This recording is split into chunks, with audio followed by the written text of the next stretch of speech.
We present to you Around Productions. So I'm gonna make a statement that probably might be a bit controversial. Used to it. So I see this constant gender war that constantly happens on social media on all particular platforms with the manosphere people and then with the feminists. And so on my end, I see it a lot with black people. And I've come to a conclusion that a lot of people have limited, ooh, that's not even a word, is it? They have limited their mind to perceive reality from their trauma, from their pain. And they refuse to heal from it because they think that their pain and who they are, or what they have experienced, have made them who they are, or it somehow gave them an awakening. And that's far from the truth. And I'm gonna use an example, right? Because you have a lot of these platforms that will say, oh, the majority of men are like this, or the majority of women are like this, or this is why black people are like this, or this is why black women are like that, this is why black men are like this. And you'll have women that be like, that don't go for me. And you have black men that be like, well, that don't go for me.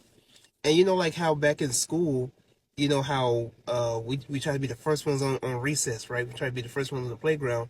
Everybody would be noisy and the teacher want everybody to be quiet. But there'd be those 3-4 people that be quiet and everybody else be loud.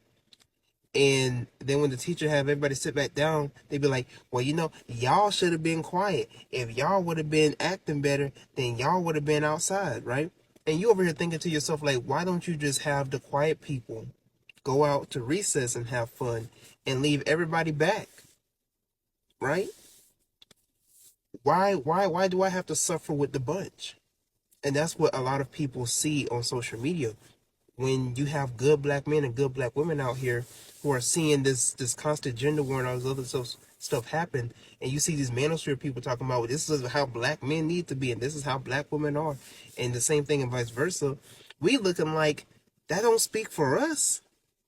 You talking about who more irresponsible and who more messed up than the other, who needs to take more accountability. That don't speak for us, not in this household, not over here. We good over here, homie. Like, so it kind of applies in the same way. And so I think if people start to think individually instead of thinking collectively, then we'll get a lot of things done.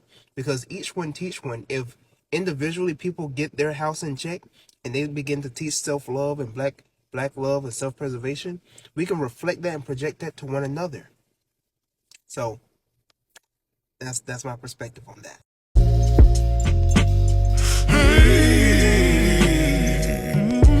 Long as I got good black women in the squad.